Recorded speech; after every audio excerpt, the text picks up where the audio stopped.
आदिकाल से ही भारत विचारकों, ऋषि मुनियों, संतों और मनीषियों की जन्मभूमि तथा कार्यभूमि रही है। यह भारत का सौभाग्य रहा है कि विशाल भौगोलिक और सांस्कृतिक फलक के चलते भारत को कुछ महापुरुषों का सानिध्य निरंतर प्राप्त होता रहा है। ऐसे ही एक महान संत हुए हैं महात्मा कबीर जी। कबीर जी की पहचान केवल एक संत अथवा महात्मा के रूप में नहीं होती, बल्कि उन्हें अपने ज्ञान और योगदान के लिए युग दृष्टा तथा क्रांतिकारी कवि, दार्शनिक, समाज सुधारक, धार्मिक तथा सांस्कृतिक चेतना जागृति के अग्रदूत के रूप में भी जाना और स्वीकारा जाता है। संत कबीर जी की वाणी को हिंदी साहित्य तथा गुरु ग्रंथ साहिब में विशिष्ट स्थान प्रदान किया गया है। मसी कागद छुओ नहीं, कलम गही नहीं हाथ की, स्पष्ट स्वीकारोक्ति करने वाले कबीर जी की वाणी का संग्रह बीजक नाम से है। रचना की दृष्टि से उनके साहित्य के 3 भाग प्रमुख रूप से माने जाते हैं: रामायणी, सबद तथा साखी। कबीर जी की भाषा को सधुक्कड़ी भाषा भी कहा जाता है, क्योंकि उनकी भाषा में पंजाबी, राजस्थानी, खड़ी बोली, अवधी, ब्रिज भाषा आदि कई भाषाओं का मिश्रण है। कबीर जी की हर बात, हर साखी और हर दोहा जनता के हित की कामना लिए हुए है। उनकी हर बात में कोई न कोई उपदेश, शिक्षा, सलाह और सीख शामिल है, जिसका उद्देश्य जन कल्याण अथवा जन परिष्कार करना रहा है। कबीर जी के द्वारा रचित साहित्य में गुरु और शिक्षा का अत्यंत महत्वपूर्ण स्थान है। कबीर जी ने गुरु के मार्गदर्शन और सम्यक ज्ञान को मानव जीवन के लिए सर्वाधिक महत्वपूर्ण माना है, क्योंकि गुरु और उचित शिक्षा के बिना मानव अपने जीवन लक्ष्य की प्राप्ति नहीं कर सकता। शिक्षा एक प्रक्रिया है जो गुरु शिष्य संबंधों के आधार पर ही निष्पादित की जाती है। कबीर जी ने गुरु को परम आदरणीय मानते हुए सर्वोच्च स्थान पर रखा है। कबीर जी ने गुरु को मानव जीवन के परम लक्ष्य माने जाने वाले मूल्य मोक्ष की प्राप्ति का साधन माना है।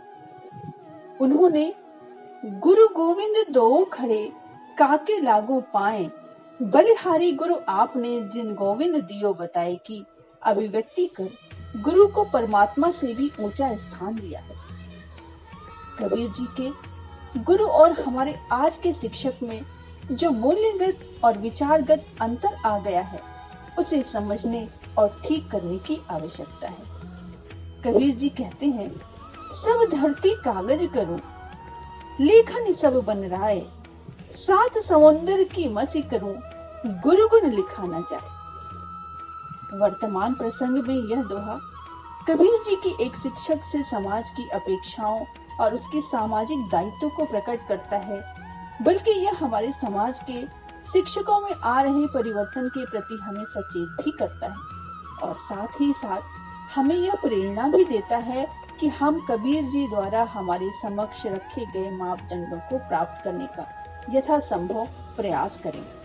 वास्तव में शिक्षा की सार्थकता गुरु और शिक्षक के परस्पर संबंधों पर ही अवलंबित है। यदि आज वर्तमान भारत तथा शेष विश्व जिन अप्रत्याशित सामाजिक, राजनीतिक, आर्थिक तथा पर्यावरण के संकट से गुजर रहा है, उसके पीछे सबसे बड़ा कारण है वर्तमान शिक्षा प्रणाली में भौतिक मूल्यों पर अधिक बल दिया जाना। पारंपरिक भारतीय शिक्षा प्रणाली के अंतर्निहित गुरु शिष्य परंपरा के विचार के पोषक कबीर जी की शिक्षा संबंधी विचारों का गहन विवेचन आज के शिक्षा जगत के लिए बहुत ही आवश्यक है।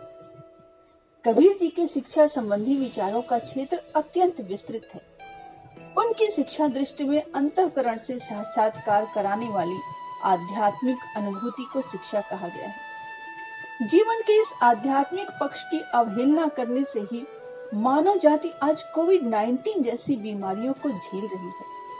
आत्म संतुष्टि का भाव जागृत करने और आवश्यकताओं को सीमित रख पाने की क्षमता विकसित करने का गुण केवल आध्यात्मिकता से ही प्राप्त हो सकता है। आधारित अथवा सतत विकास की जो बात की जा रही है, उससे सैकड़ों साल पहले कबीर जी जैसे संतों ने अपने दर्शन में उद्भाषित किया था। केवल पुस्तक आधारित शिक्षा को कबीर जी ने वास्तविक शिक्षा नहीं माना है।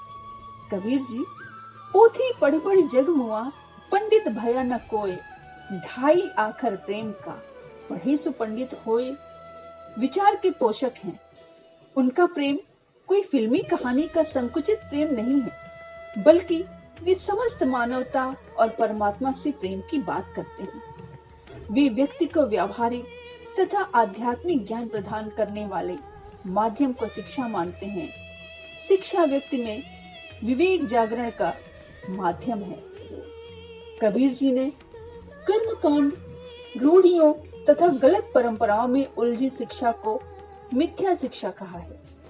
प्रत्येक समाज में समय के साथ ऐसी बहुत सी विकृतियां आ जाती हैं जिनके समाज का मानस खराब हो जाता है।